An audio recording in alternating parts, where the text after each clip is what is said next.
প্ৰথম হ'ল যে প্ৰধানমন্ত্ৰী মোদী ডাঙৰীয়া অলপ দিন আগতে অসমৰ আৰু ভাৰতবৰ্ষৰ জনসাধাৰণক ক'লে যে বেছি টকা পইচা খৰচ কৰিব নালাগে, ফ্লাইটত যাব নালাগে, পাব্লিক ট্ৰান্সপৰ্ট যাব লাগে, বাছত উঠিব লাগে, মেট্ৰত যাব লাগে, পেট্ৰল ডিজেল বেছি খৰচ কৰিব নালাগে, বেছি বাহিৰত গৈ খাব নালাগে, সোণ বাহিৰৰ পৰা কিনিব নালাগে।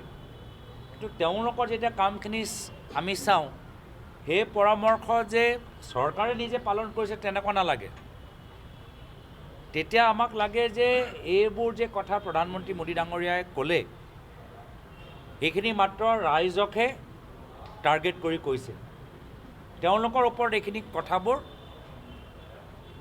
তেওঁলোকৰ ওপৰত এইখিনি কথা নপৰে। মই আশা কৰিছিলোঁ কি উদাহৰণ, নেতৃত্ব মানে উদাহৰণ। তো যদি প্ৰধানমন্ত্ৰীৰ ফালৰ পৰা বিজেপিৰ নেতৃত্বৰ ফালৰ পৰা অসমৰ ভাৰতবৰ্ষৰ জনসাধাৰণ প্ৰতি এনেধৰণৰ বাৰ্তা যায়, তো নিজকৈ উদাহৰণস্বৰূপ লৈ এই শপত গ্ৰহণৰ নামত তেওঁলোকে যি এটা ইভেণ্ট পাতিছে, তেওঁলোকে অলপ আত্মনিয়ন্ত্ৰণ কৰিলেহেঁতেন। এই ধৰণৰ মঞ্চ সাধাৰণতে য'ত আমি সংবিধানৰ শপত লওঁ, তাত সংবিধান পিছত থাকি যায় আৰু নিৰ্বাচনী কথাবোৰ সন্মুখত থাকে। যদি সভা ভিতৰত শপত গ্ৰহণ, যদি বাস্তৱভাৱে আমি সংবিধানৰ শপত ল'বলৈ গৈ আছোঁ, সাংবিধানিক কথাবোৰ পাতিবলৈ যামগৈ, অসমৰ কথাবোৰ পাতিবলৈ যামগৈ, তো নিশ্চয় আমাৰ দলৰ সহযোগ থাকিব।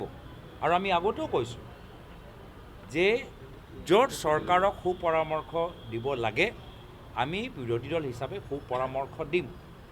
কিন্তু আজিৰ তাৰিখত আমি দেখা পাইছোঁ যে অহা কাইলৈ দৰে যিখিনি মঞ্চ বা অনুষ্ঠানবোৰ, ইয়াৰ আগৰ বিভিন্ন নিৰ্বাচনৰ পিছত বিভিন্ন ৰাজ্যত আমি উদাহৰণ চাই ক'ব পাৰোঁ, এইবোৰ নিৰ্বাচনী মঞ্চ হৈ যায়, সংবিধান ক'ৰবাত থাকি যায়।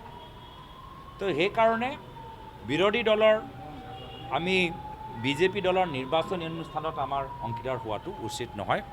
হয়, বিধানসভাত আমাৰ বিধায়কখিনি নিজৰ সমষ্টিৰ কথা, অসমৰ বিভিন্ন আমাৰ থলুৱা আমাৰ কণ্ট্ৰেক্টৰসকল, নিবনুৱা যুৱকসকল, চৰকাৰী বিষয়াসকল, তেওঁলোকৰ পক্ষত আমাৰ ফালৰ পৰা যিখিনি কথা আগবঢ়াব লাগে বিধানসভাত, নিশ্চয় আমি সেই আমাৰ কনষ্ট্ৰাক্টিভ ৰোল, সক্ৰিয় ভূমিকা আমাৰ থাকিব।